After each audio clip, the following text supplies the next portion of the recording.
Good evening, all. Welcome back to another episode of Let's Talk, where we cut the small talk and have conversations of substance. I'm your host, Evergreen, and our very special guest tonight goes by the name of Kent Black. And our topic of today is life as a music artist. So, without further ado, we're going to welcome Kent to the show. Welcome, Kent. Yo, what's good? Good. Thank you for having me. I appreciate you inviting me to your show and hosting me for the episode. Like, it's a blessing for real. So, Yes, thank you for being here and being a part. yeah, I appreciate it because I'm actually doing like a press and media outlet tour right now. So, Mhm. I was really happy to see you like reach out and invite me to the platform to just like kind of talk about what I have going on. Yeah, kind of just like you said, shine some light on some serious topics, on some real substance, and yeah, Yeah, so how is your press release tour going right now? it's really cool. So I'm gearing up for an EP release that'll probably take place like in 2025. But I would say this is kind of like my debut project. Like I haven't released music since like 2018, so it's been like 5 years or something. Like I haven't released music for a long time, it feels like. Um so this isn't like the official press tour for the project. It's kind of like my pre-tour. So I'm kind of just like introducing persons to myself who might not be already aware of me and my music and my mission or my company, and also just like giving a little context around what I'm going to be releasing soon, and like relationship building. So that's really like the mission for right now. And it's just like a momentous thing. So I did announce the tour, and I'm like a month in. I started in October and visited a couple media outlets. I did some radio out in Philly, and then you had reached out to me, and I was like hell yeah, like let's make this happen. So and yeah, just to reiterate, like I am very appreciative for you having me on your show and just like attributing to the development of this press and media tour. Like it's really a blessing for real. Absolutely, absolutely. So I guess my first question for you would be, who is Kent Black and how did he come to be? Um, damn. Okay, like so I'm Kent Black. Like I'm a creator, I'm an artist, like a music artist primarily, a indigenous person, I'm a spiritual person. I think all of those things kind of like contribute to like the what am I, and Mhm. kind of like just the nuance of my being. Um, I do like community works. I work in the arts. I would probably identify as like a free spirit. I don't like to say hippie, but like I think I would like fit into some of those demographics.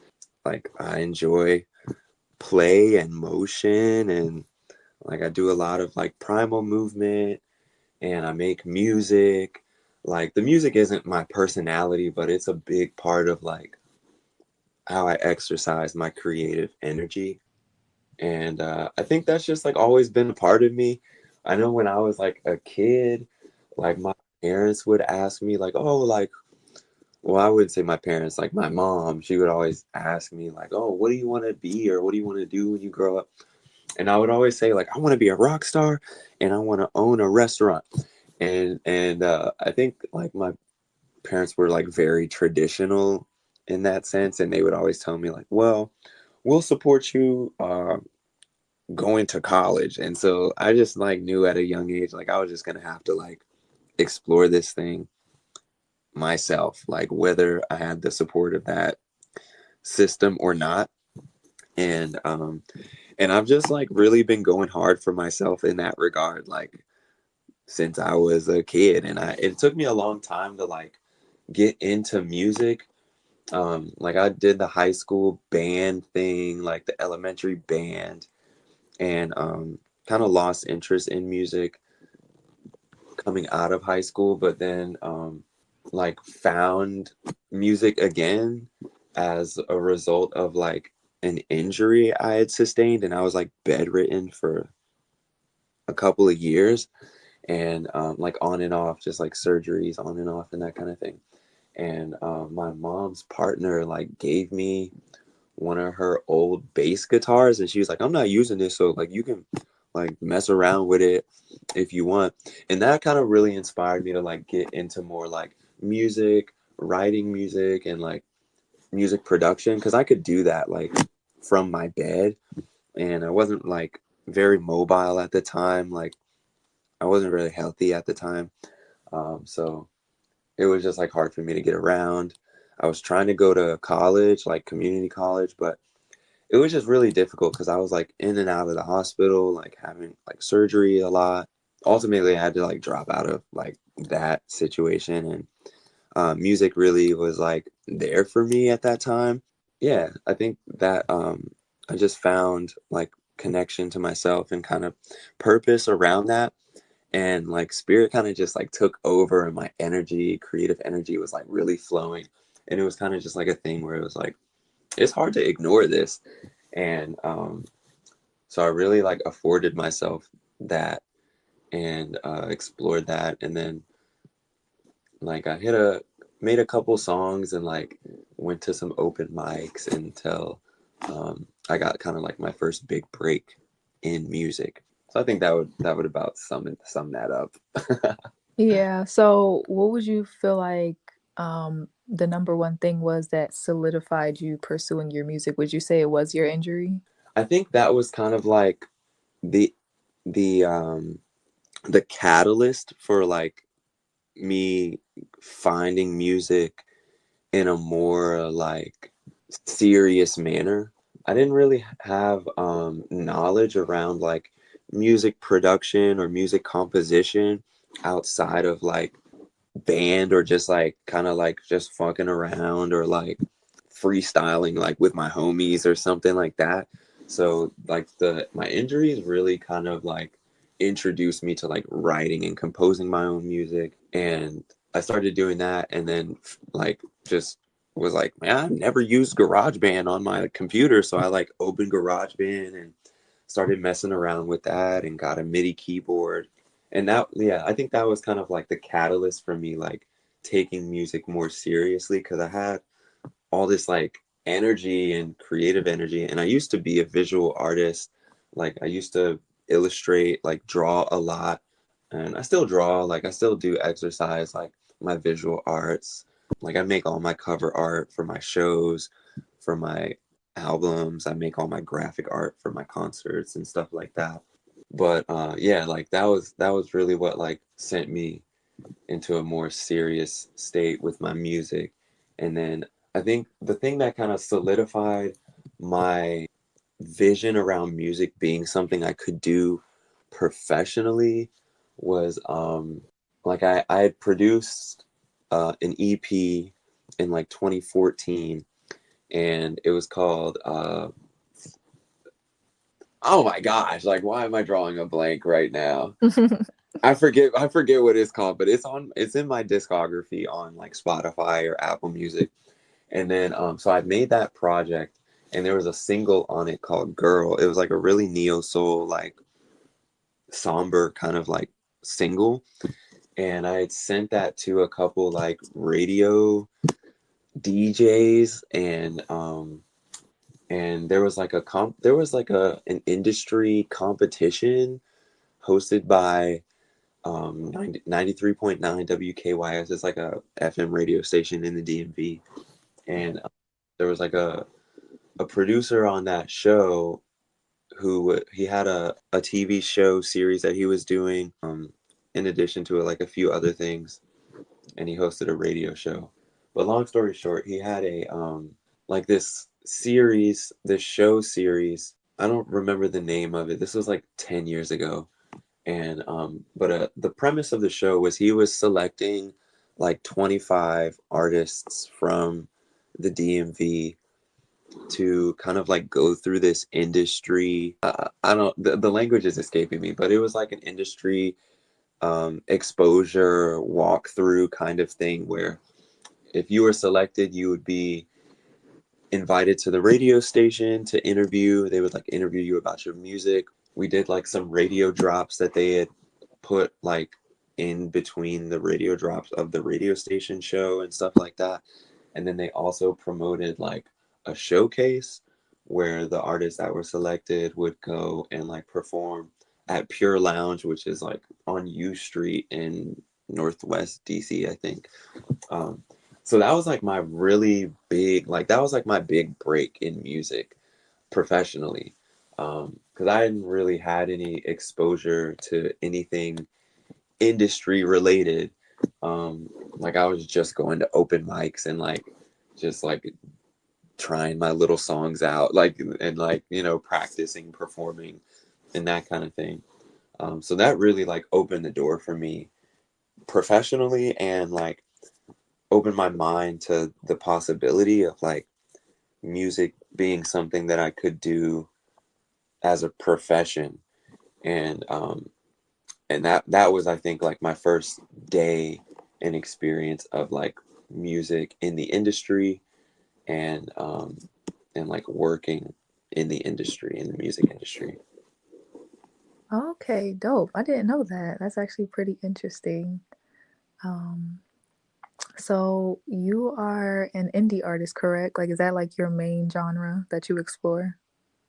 Yeah, I would say I do like indie artists, like music, like subgenre music. Like I Hmm. do like indie right now. Well, I started doing like neo soul and R&B, and that was kind of like really successful for me for a long time. So I felt really comfortable and confident in that genre, because also it was like really digestible music, and it was easy for me to get like opportunities and radio placement doing R&B, because like not to like throw shade or anything, but it's a really safe genre of music, and it's really palatable, and it's really marketable.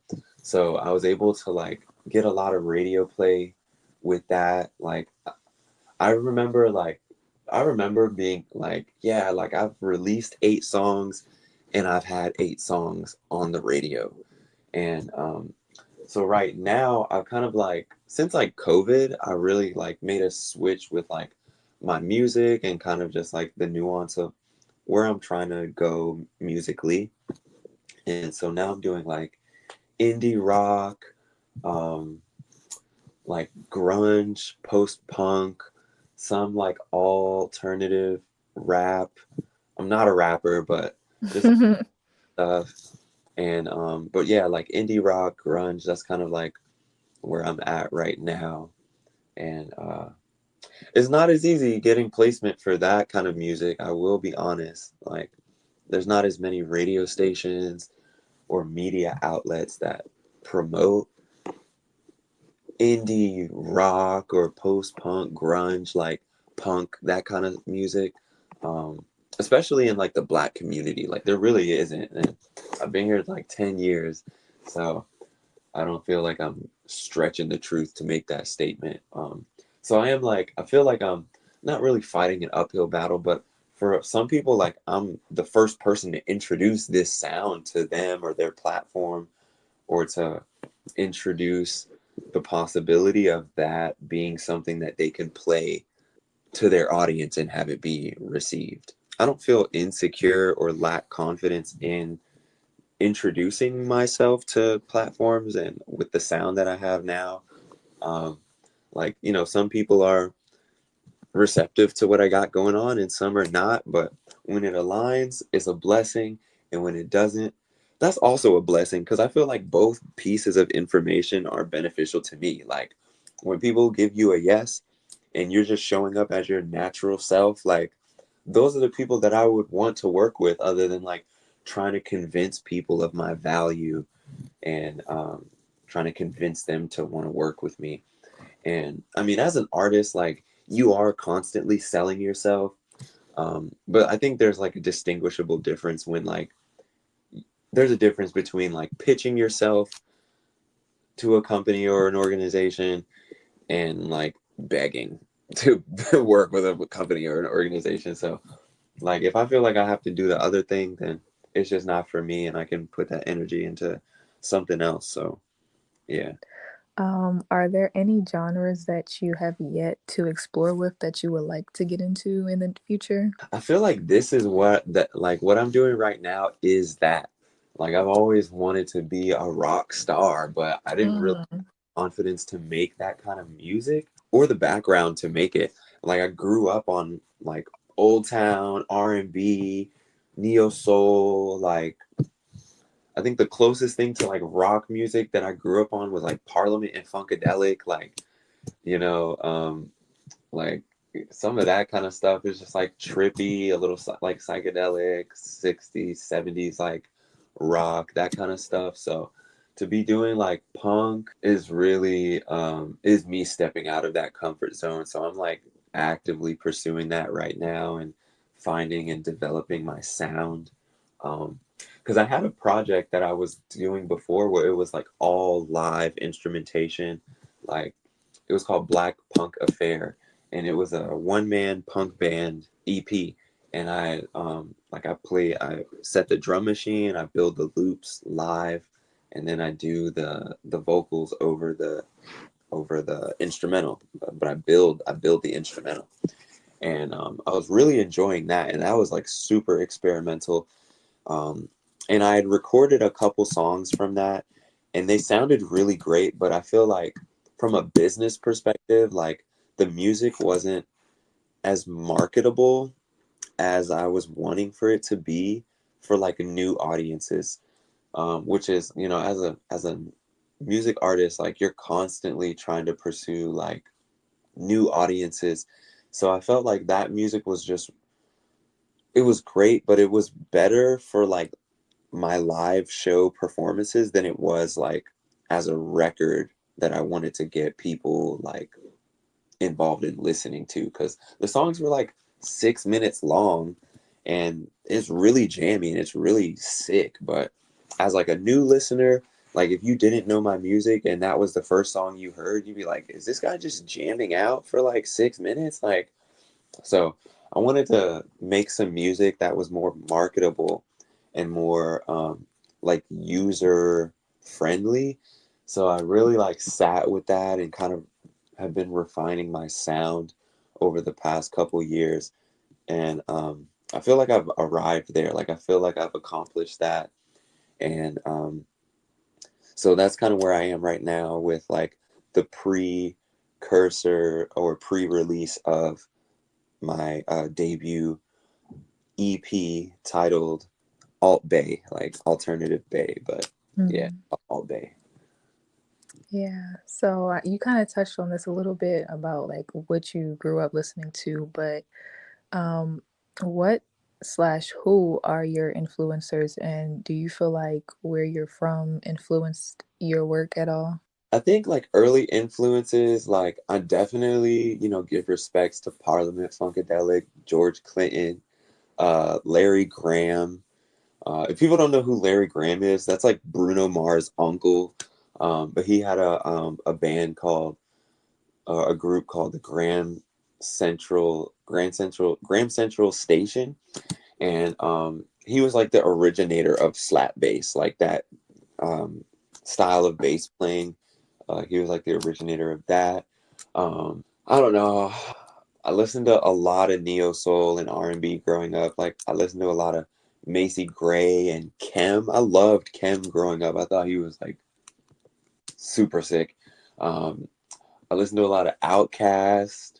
So I don't like I would accredit them like being a part of my inspiration, but I really feel like my life experiences is what is like inspired my music, because that's really what I'd be talking about. Like I talk about my relationship experiences, my experiences in the industry, like working in the industry as an indie artist, like working as an independent artist, um, working as an industry artist. Like, there was a time where I was more focused on getting signed and working with labels. And like I actually had a call with a label yesterday, and it was like they be really in their ego, and ultimately like the conversation ended heated and we hung up on each other. But I was like, I don't really I just didn't feel like I fit in there, and they feel like they have like a sense of like a power dynamic and a sense of like entitlement that I just haven't I've never been able to really like gel with. But I don't know. I think like yeah, our environment does influence us a little bit, but like there aren't very many indie rock or punk artists in the DMV for me to be like, yeah, like my sound is influenced by this. Like I could probably count on two hands, maybe, like the amount of like actual indie punk or rock artists in the DMV, like bands included. So, and I'm one of them. So I think, not to sound like in my ego, but like I think my sound really just comes from me. Yeah, I like that you touched on, you making music about your life because I feel like that's where the best music comes from, like when people are talking about real shit. Um, and you did touch on like being an indie artist and an independent artist. So, what challenges have you faced being an independent indie artist? Um, I think the biggest challenge, like if I'm being 100, like the biggest challenges are like my mental and emotional sustenance, like just sustaining myself, like mentally, emotionally. I think that's like an everyday thing. Like competition and comparison is like a really big challenge. Like, because it's, I feel like, with like social media, a lot of those things are just so easily frequented. Like I'll get on Instagram right now, and the majority of my community on Instagram are artists that I've worked with, or fans, or persons, entrepreneurs that I work with or follow because of my interest in their endeavors. But everyone's like posting their successes, everyone's posting their wins and their blessings, and it's hard not to like compare yourself to that. And I know people will say, "Oh, don't compare, like don't compare, focus on yourself." But it is hard not to. I mean, like we're in the industry of succession and evolvement and pursuit of accomplishments, and so it's hard not to reflect or look to the future or look to your neighbor and compare yourself even a little bit. So I think those are like the biggest challenges. I know some people might say, oh, like the navigation aspect of it, like booking and shows and all that stuff. But that stuff isn't really difficult to me. I don't find it challenging. Um, I'm a business person. I have a business mindset. I've owned multiple businesses. So, like, that was one thing I learned early is that, like, if you're going to work in the industry, like, it's called the music business for a reason.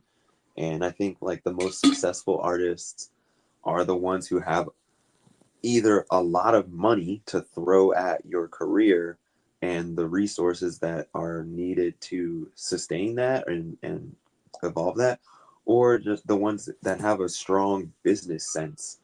And I fall more in the second one. So that's helped me navigate too. But having that has helped make it less difficult. So, yeah. Yeah, I like that you touched on, the whole social media thing because I think that's real, like people like to think that they're not feeling some sort of like FOMO or, some type of way about everyone posting their accomplishments, but it is always in your face. But I always do note that, everyone's posting their accomplishments and their wins. But I personally have always been saying, like, I feel like more real content is needed. Right. Um, like real, actual, not doing it for the gram content is needed because that's more relatable and that's how like most people are feeling, Right. So, Yeah. um, I know I'd be trying to mix that in. Like I know we follow each other on social media and stuff. So I know you be seeing the stuff that I post. And a lot of it I do post my accomplishments, but I also do like to post like the fun that I be having. Like I do have fun. Like I do things for my mental and physical health. Like I train. I do crash out sometimes. I do have an attitude sometimes. Like I do talk my shit sometimes, and like, and I know people might look at me or when I exercise my truth, and they'll be like, "Oh, Kent Black, you're being messy. Like, why would you say those things that are true out loud?" And I'm like, that's exactly why I'm saying them, is because like so many people try to like appeal to the masses and be politically correct all the time, and so they can retain likability and just be liked by everyone and not rub potentially anyone the wrong way. And I don't have time for that. Like, I used to be quote unquote scared to be the truth of myself for all persons to see. But like right now, and maybe it is like just like my feeling solidified in my value, but like I really do not care. Like, people are gonna judge you either way, and so I'd rather just be true to myself and not tiptoe around how I want to express myself or what I might be feeling for fear of judgment or criticism. Because, like, as an entertainer, as a performing artist, as a community involved person, like, people are going to pass judgment on me regardless. So, like, I'd rather just be myself and be confident and comfortable in expressing myself than feeling like I gotta shy away from shit to like be digestible or like politically correct. Yeah, like I would encourage more people to be themselves, because like everybody is like, well, not everybody, but a lot of people are just faking on the gram. Like, a lot of people are just faking on the internet. Like, some of the most confidently appealing people you would see on the internet are like secretly the most insecure people you would have ever met or gotten to know on a more intimate level. Like, and that's some stuff I've really just observed, like, navigating in this community, in the industry. Like, people see these people with money and resources and sex appeal, and behind closed doors they're just like a scared little person, you know? So like, don't don't let this internet like fool y'all, is the best advice I could give you. Like, just be yourself, and don't apologize for being yourself. Absolutely. I think that's like one thing that, you and I agree on. It's just like there's way too many people acting these days. And what I've noticed is the more you act, the more you attract people who like you for you acting and not like liking you for your real self. So it's better that you just be your authentic self unapologetically so that you can attract those people who are also their authentic selves. Right. I think it's easier said than done for most people because, like you said, that wanting to be liked, it has a lot of people in a chokehold. So, I guess that's just something that the rest of the world has to navigate. But some people already are on that wave. Yeah, that's real. And because I have people, like, there's people that I know don't like me, and they can't stop watching me. I'm like, why are y'all watching my story every time I post? Like, y'all told me you don't want to work with me because you don't think our views align, or you think I'm too opinionated, and but you keep watching my story every day. So are you just afraid to show up with people who are real because of these things I just expressed? And to me, like, I would rather not work with them. Like, I would rather not work with those kinds of people, because like I said before, like, if you know the people who are for you, they will align, and like the people who are not, they won't. And both of those bits of information are of value to me. So like, I do appreciate when a person doesn't want to work with me, because it just lets me know like I'm not for them, or they're too scared to to walk in the light of the truth, because I be telling the truth. Absolutely. So, what would you say that your creative process is like? I don't really know that I have a creative process. I think like I just be living life, and then when I feel like it's time to create, it's because I've just like received enough downloads to like put that energy or information into some kind of like creative composition. So like that might be a visual works or it might be a musical thing. So yeah, because I have unfinished music and like stuff that I want to finish, but I don't have enough like information to like finish that project. I think typically I would like sit down and kind of like meditate or like maybe eat some snacks or like smoke some tree a little bit. I don't really smoke that much tree anymore, but like I might smoke a little gas and like write, um, listen to instrumentals and write to that. Or if I have like a specific idea, like I'll sit down and just like listen to a bunch of different instrumentals until something like resonates, and then I'll like, put pen to paper or kind of just like jot down ideas in my phone until I have something that kind of like melodically resonates, and then kind of like build up from there until I got a complete song. But I'll probably listen to that same instrumental like 10,000 times before it's a complete song. So by the time, and I know a lot of musicians can like relate to that, or like music artists. I don't like to say musician because like you have to play an instrument to be a musician. So I want everybody who's hearing that to like know that that's the truth. Like if you don't play an instrument, you're not a musician. If you don't play an instrument or play with live music, you're not a rock star. And rappers need to stop saying they're rock stars because you're not. You are rapping on a video game beat. You're not a rock star. And so, like, yeah, and rant. But, yeah, like, so, yeah, like, by the time I finish, like, writing a song, I've already heard it like 10,000 times. So I usually do have to like take a little break from the song just because I feel like there's kind of like a climactic level of enthusiasm or interest with like I'll find myself with, and I know other music artists can relate to that. But it's like I heard this instrumental like 1,000 times before I maybe had like finished the hook, and now I'm listening to it over and over and over and over again, and like it's the song's finished and I've listened to it 10,000 times, and like I haven't even performed it yet. Like this is just my writing process. And now like I got to record the song. So I'm just like heard this thing thousands of times, and just like maintaining the enthusiasm around that, like to get that song like out of my mind or off my heart and then like into the ears of others, and then to promote it and to like perform it. Like I know a lot of artists, they kind of just get tired with the song early on in the promotion of the song, because we've heard it, and I'm not even exaggerating, like we've heard the song 20,000 times.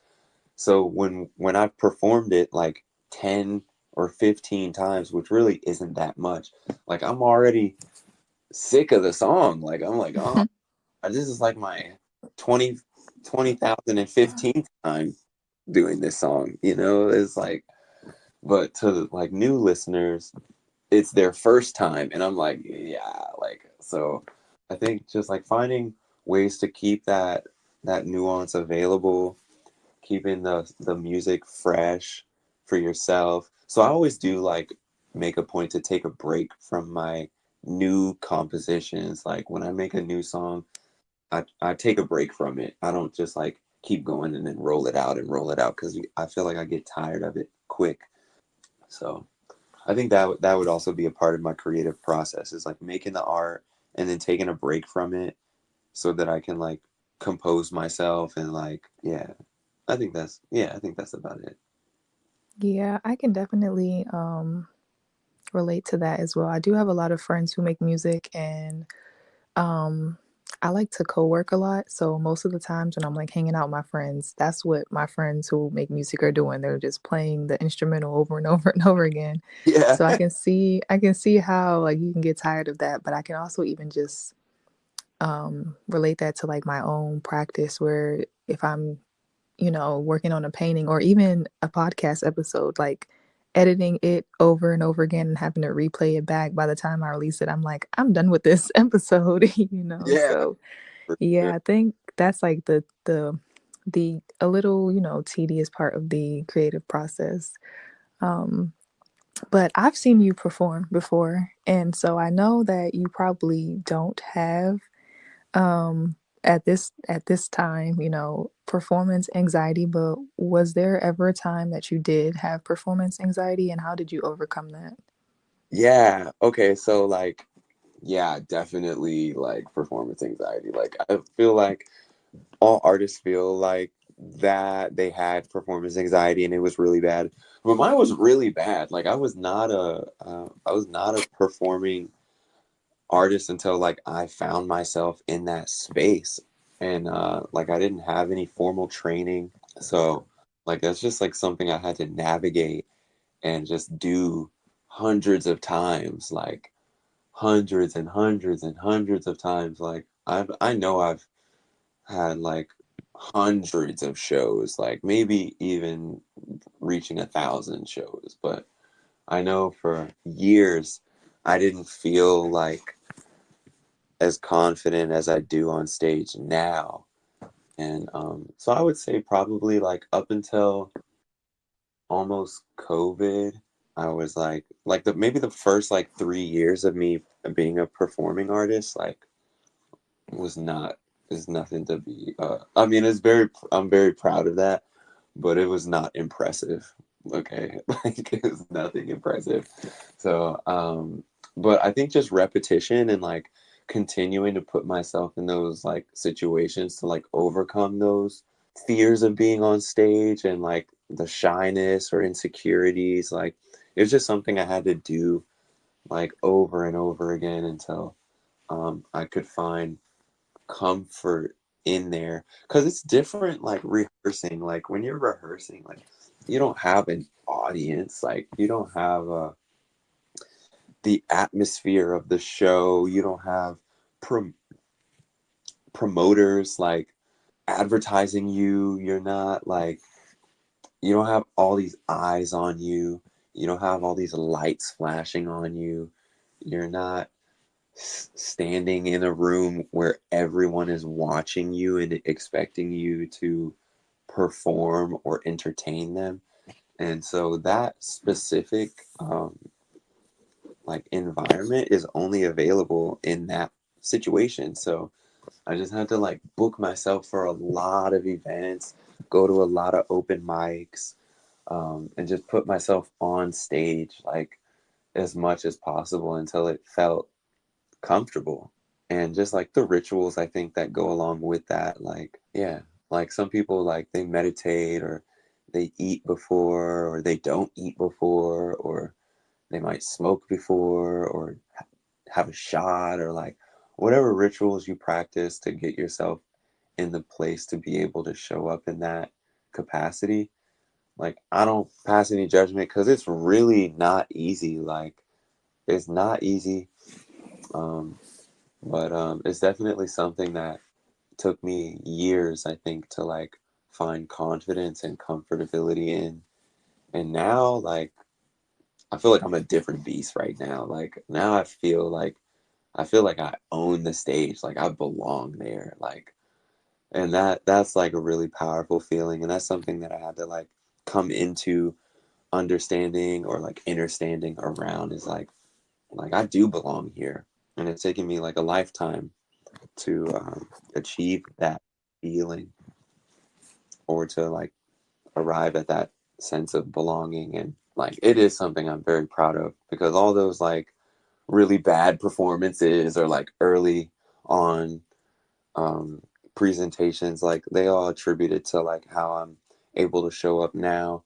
And I had a show like this past weekend and I killed that shit, bro. I'm not even gonna hold you. Like I shut that shit down. Like it was crazy. Like I really turned that show up. Like I stepped off stage and like I stayed the whole event, and like from the second I stepped off stage until I walked out of the venue, like people were walking up to me and be like, Kent Black, like your set was amazing. Like I can't believe like that's what you do. And I was like, I was just like smiling ear to ear, like, and it was just like I was really proud of myself. And like I had people there who were like in support of me, like I would say like fans or like supporters, but like I had people there who like came to my first ever free space, and they were like at my most recent show, and so that was like a blessing, and to see that like come full circle, yeah, like I'm still like just like resonating with that and like reverberating with that. Yeah, what was your first ever performance? Do you remember? My first ever performance was at this open mic in Fairfax, Virginia. It was at a cafe called Epicure Cafe, and they did open mic, like they did a music open mic once a week. They had like comedy and like music and stuff like that. And that was my first ever performance. And I was playing like my guitar at the time, doing like neo soul, kind of like some somber kind of music. And it was really bad. Like I'm not gonna hold you, it was really bad. And I'm sure I was like shaking and like nervous and like not doing that great. But I kept going back. Like I kept going back every week. It was like 5 minutes from my house. So like I would get off work and like go home and like rehearse a little bit, and then go to Epicure Cafe, and like that's really where I started to like build community in the arts, like but specifically in music. And like that was my home for a long time until they closed, and then I had to find like some other places, which ultimately pointed me in the direction of like DC and Maryland. And so, yeah, kind of left Virginia. There wasn't, and still isn't that much of a music scene in Virginia, in like Northern Virginia. I think when people think about like the music scene in Virginia, like they just think of like Richmond or Virginia Beach. But yeah, in Northern Virginia is not too much going on there. Like I'm from Virginia, and I would go to DC and Maryland for music related opportunity. Looking throughout your whole music career, what would you say that was a really high high and a really low low so far? Damn. I think my highest high, I've had a lot of high highs. Like I'm not even trying to be like sounding any type of way, but I couldn't put one thing like above the others.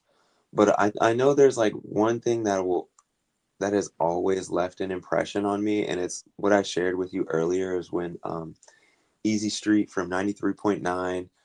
He gave me like my first big break in music. Like I didn't think I was anybody, and like I grew up listening to him on the radio. Like my mom would drive me to school, and we'd listen to Street Report on in the morning on the way to school, or I'd listen to him and Angie Ange on the radio in the evening time, and then it was like, dang, like I'm a music artist now, and I sent my music to him, and he told me that I was somebody, and that I was the artist coming to the radio station, and he was interviewing me, and he's putting me on a show.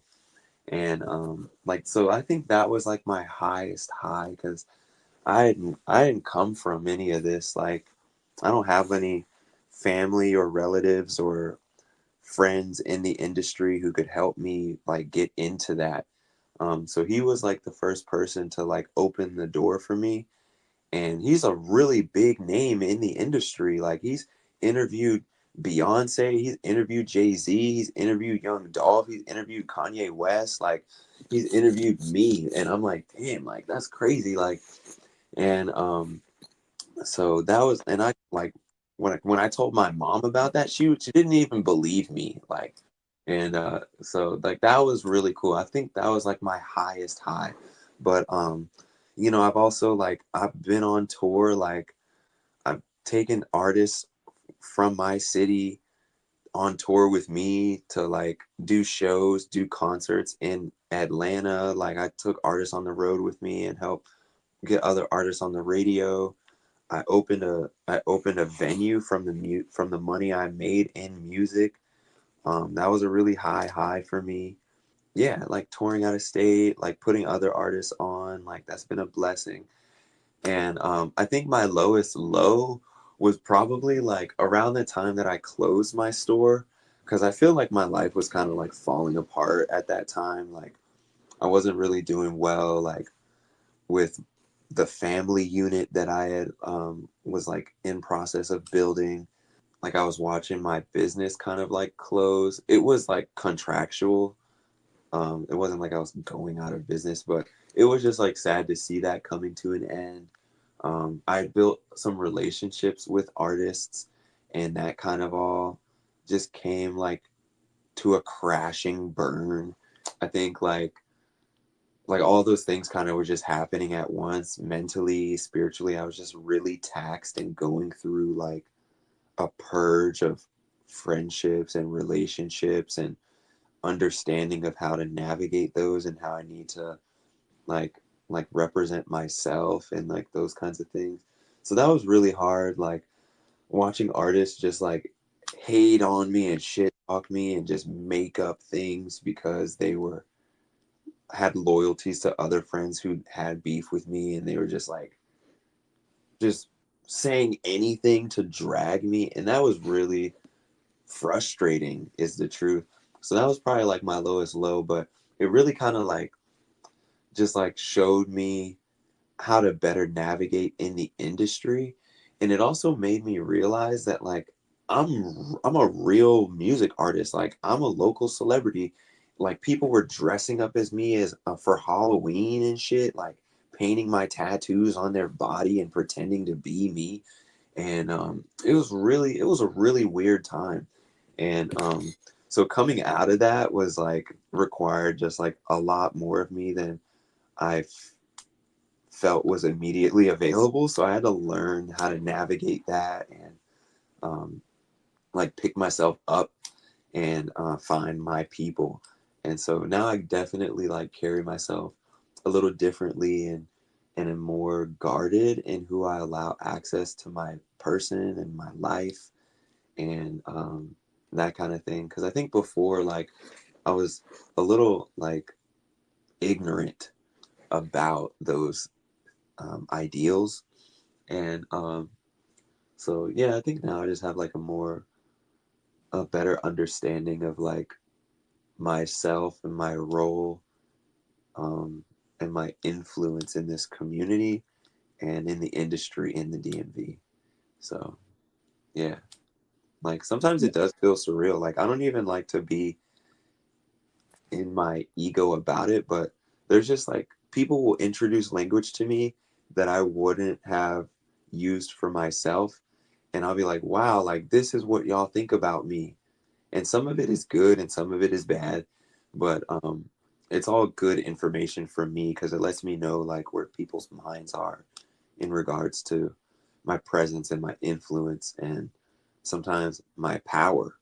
And that's yeah, it's a blessing though because I've been working towards this and working for this for like a decade now. So yeah, it's all deserved. It's earned. What is your definition of success as a music artist?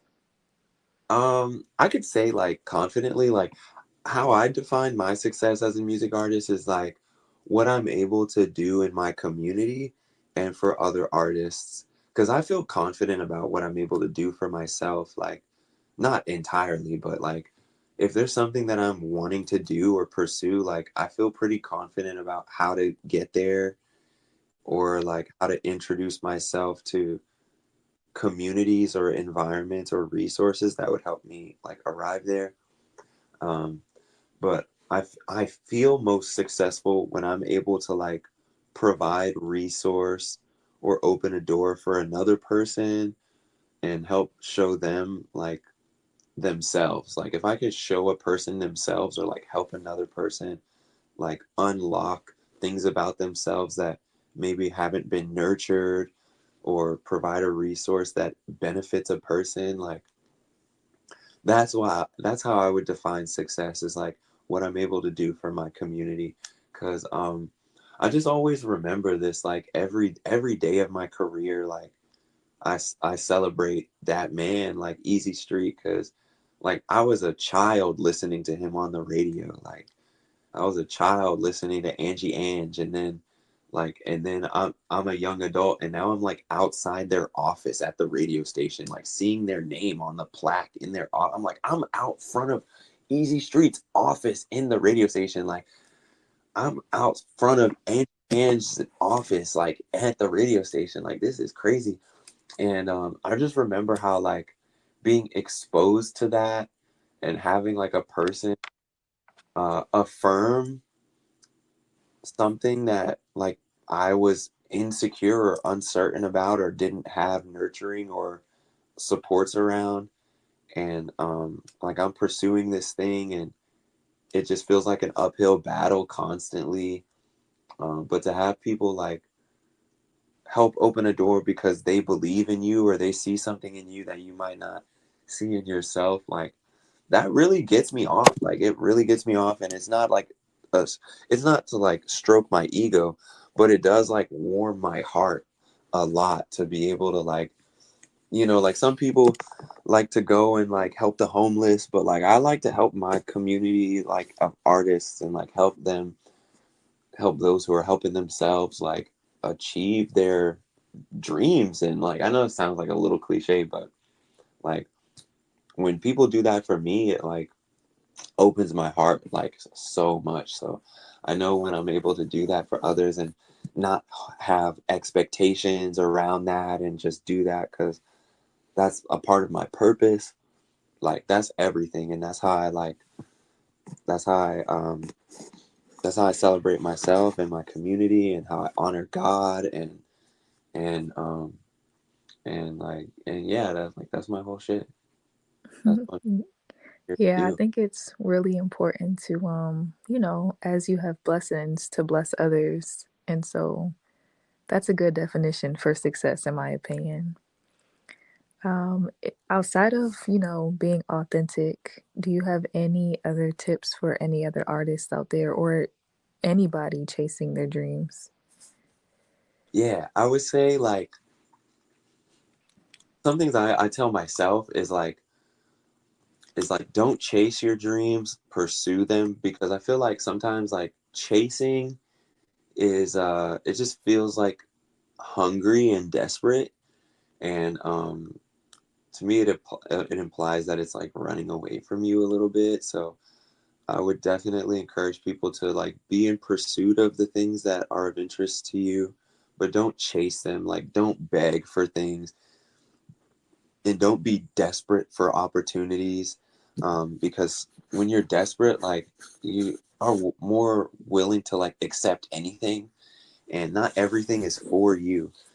So be patient and be vigilant, and outline like your goals, and look in your community for like persons who believe in what you're doing and want to help, and want to help be involved in that. And don't ask people for favors, and like um and always like lead with what value you have to bring to an entity. Because I work with a lot of artists, and a lot of artists think like, oh, I just need to find the right person and then they'll help me, blah blah blah. But like as a resource in the industry, like I get artists that come to me all the time wanting opportunities that they're not ready for, and they think they're ready, or they feel like they should be ready, but they're not. Like I'm like, yeah, send me your EPK, send me your press kit, send me some language, send me an inquiry. And they're text messaging me like, yo, Kent Black, what's good, bro? Put me on a lineup. I'm like, bro, would you say that to Def Jam Records if you were going to inquire about an A&R meeting with their label? Would you send them an email that said, "Yo, bro, put me on"? Like, hell no, you wouldn't do that. And and a lot of artists don't even have the skill set to know how to discuss business or to discuss opportunities. And they talk to companies and organizations or labels like they talk to their homeboy in the, and I'm like, bro, you can't do that. Y'all need to elevate your communication skills.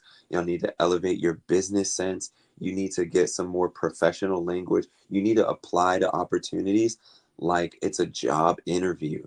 Like, you need to have your resume, you need to have your credentials, you need to have value that you can bring to these people who you're looking to just receive from. And a lot of these people know that. So, like, you really have to have something that you can bring to the table that the other 10,000 artists who are applying for the same opportunity don't have, And and I'm confident about that for myself, which is why I don't struggle to navigate in the industry. But I do tell that to artists, like even the artists that I work with. I'm like, you need to big up your skill set. You need to big up your communication. You need to get your press materials ready. I'm not interested in just hopping on a phone call and giving information away for free. Like, you need you need a consultation, bro. Like, y'all need consultations, and they're not free. And artists don't even want to pay for professional consultations. And like, these be the people that could actually help improve your life or your career or your ability to navigate it. And y'all want to get this for free, which is crazy because y'all go pay $300 for an Amiri shirt, but you won't pay actual resources for information and resources that would benefit you. Like, buy a buy a plain white t-shirt and spend some money on a consultation, spend some money on an artist development seminar, spend some money on a demo and workshop from industry led professionals like myself, like Open Gem, like BPM Worldwide. Like, reach out to some of these companies and pay them for a service, because you'll actually benefit from sitting down and have someone look at your person, your skill set, where you are, and help you evolve that. Because I've been to so many like BS seminars where they're supposed to be giving me advice or giving the audience advice, and all I walked away from was, yeah, and you just want to be prepared and trust God and count your blessings. I'm like, bro, I'm already doing that. Like, tell me some real quantifiable um tangible information that I can use. I'm tired of thanking and trusting God. Like, I need some real advice. I need some real direction. And the reality is, people don't want to just give that away for free. Like, these are resources that I've acquired over years, and I've spent money to acquire them. I've spent money to invest in that knowledge. So, like, if someone's charging you for a service, like, take it as a sign that they know what they're talking about and they understand their value to it to an extent. And you know what I'm saying? Like, check up on their references. Like, it's okay to call around and ask around, but those are the people who know what they're talking about. They know what they're doing. They know how to make money. They know how to navigate in the industry. And I'm one of those people. So some people do um, pay for my services, and they do benefit greatly from that. Like, pick up the phone and ask around, ask about the things that Free Space has done for the community, or myself as a person has done, or the information that I've been able to provide. Um, because I've done the same things, and it's greatly benefited me. So I would just encourage people to do that. Like, actually invest in your career. Stop trying to get everything for free. At a show this weekend, I'd mentioned it before, but they had interviewed me at the show, and was asking me about Free Space and, like, what the organization does. And, like, just to summarize, I was like, yeah, like, I provide resources for artists. Like, we help artists get booked for shows. We teach artists how to get booked for shows, teach artists how to get on the radio. We help artists get on the radio. And the amount of artists that came up to me after expecting a handout was ridiculous. like artists came to me, yeah, bro, I really like what you were saying, man. Like, good, like especially about that radio thing. Like, how do you get on the radio, and like, how could I get on there? And I was like, yeah, bro, like I'm on the radio right now, and so I'm like telling people, yeah, like if you're serious about wanting to continue this conversation, reach out to me and we can book a consultation. I charge $1 a minute, but I guarantee you'll walk away from our 20-minute consultation, 30-minute consultation with resources like and instructions on how to get on the radio. And I would even share some of my resources with you. Nobody followed up with me when I mentioned that I charge $1 a minute. They're like, oh, you're gonna charge me $20 to teach me how to get on the radio? I'm like, yeah, and you should be thanking me, bro, because you're asking me how to get on the radio. I'm not asking anyone else. Like, I know how to get on the radio. And if you knew, you wouldn't be talking to me right now. So, like, 20, like, it costs more than $20 to get on the radio. So, at least with the information you have, you can use that to apply to several different scenarios and have that knowledge and benefit of knowing how to navigate that, because some people never get on the radio. I know hundreds of artists in my city right now who have never been on the radio ever. So there's always a benefit to investing in your community and the people who have resources in that regard. Like when I go to work with a new platform or a person, I don't ask them for a favor. Like I will sometimes lead with like, hey, like just to summarize, I'll be like, hey, like, can I pay you for your time? If you lead with that, watch how many doors open for these artists. Like, lead with with some kind of contributive element. Like, stop leading with asking for a favor. You know what I mean? Like, so If you could collab with any artist, dead or alive, who would it be? dang, I would like to collaborate right now. All right, there's an artist in Baltimore that I really love. His sound is so sick. His name is Malevity, and I would love to collaborate with Malevity. I think his sound is so sick. Like he does like post punk, grunge, punk. He's a really sick. So I would love to collaborate with him. Also, I like Breezy Supreme. He's got a nice sound. He's a pretty lit and industry known punk artist in the DMV. And we were talking, but we both be busy, and you know how it is. Like you're like, oh yeah, let's collab, and then it just like never happens. But I think those two would be like at the top of my list, and then I think if there was like a femme artist, I would love to collaborate with. I like Java Got the Juice. I think she's really sick, and I like this other artist. She doesn't have a lot of buzz, but she's like her sound is really sick, and she goes by the name of Devilish Bree, and I like her sound. They're all like, except for Jabba got the juice. She's like more alternative rap, hip hop, but the other artists, they're like very exclusively like punk, indie, grunge, rock artists. Okay, well, you definitely spoke it. So here's to alignment and speaking things into existence. And hopefully, in a couple years, you will have collabed with these artists. Yeah, yeah, yeah. So, if you don't have anything else to add, I do have some closing cues for you to close out our episode. Sure.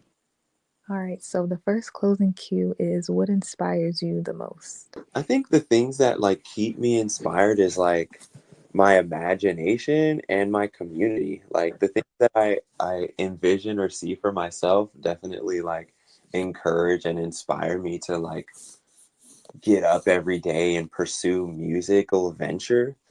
Um and like my community, like the community that I've been able to build, the other artists, like watching them celebrate themselves and their wins, like that does provide inspiration to me. I think sometimes it can also like provide insecurity, but like it does inspire me significantly also. Like watching other people win is encouragement, and I enjoy that. How do you recharge? I be getting in my bed and pulling the blankets up and like watching comedy and like laughing and meditating. And I also do a lot of like martial arts and like primal movement, like yoga and capoeira. And like you probably see me doing like exercises on my Instagram, and I'll be posting like videos of my exercise. So I recharge that way too. What do you want to leave this world with, like your legacy? Um, I think just like a model of like community building and succession from those practices. What is a lesson you've learned the hard way? Then I think like not everybody is your friend, especially in the entertainment industry, and to be more private. Like, yeah. And last but not least, what are you most thankful for? I'm really thankful for like for myself and because everything that has come to me has been a result of my refinement of myself, the evolution of myself, and like the betterment of myself. Like, and I don't think I would have a lot of blessings afforded to me if I was like a piece of shit. So I really I am thankful for myself because I've come a long way. Like I've come a really long way in a story that I'll probably tell at another time. But like I celebrate myself regularly because like I'm really proud of what I've been able to build and the lives I've been able to touch and like the people who have been inspired to share that with others because of the impact I've had on them. And and it's not a stroke of my ego, but like a lot of the change that we want to see in the world, it does like it's our responsibility and like it starts with us. So like I'm really proud of the progress that I've made spiritually, mentally, emotionally, physically, so that I can show up as like this bettered versions of me that is able to like be a positive influence, able to be a positive resource and for my community. Like I'm really proud of that. Yeah. Absolutely. And I definitely feel like the best thing we all can do is lead by example. Right. So, yeah, I definitely respect that. And that is all the questions that I have for you today. Yeah. Um, let everybody know, where they can find you so that they can tap in with you. Yeah. All right, y'all. What's good, man? This is Kent Black, the Kent Black creator, curator, founder of Free Space Collective. Y'all can find me on all like social media platforms, primarily Instagram and YouTube at the Kent Black, all one word. Find me on Spotify, all that. I'm on DSPs everywhere. Um, and stay tuned. I got a lot going on. If you're an artist or an entrepreneur looking for resources or ways to connect with community in the DMV area, DC, Maryland, and Virginia, reach out to me on Instagram. Send me a DM. I'll definitely reach back out to you. And yeah, we make something happen. Like that's what I'm here to do. That's what I've been doing for like 10 years now. And it's been a blessing. It's been a blessing to continue to have work in the community, work in the industry. And and yeah, like we blessed, man. Thanks for having me on the show. I had a really good time. Yeah. Yes, thank you for being a guest and shining your light and your wisdom. And thank you guys for listening. As always, stay tuned for the next one.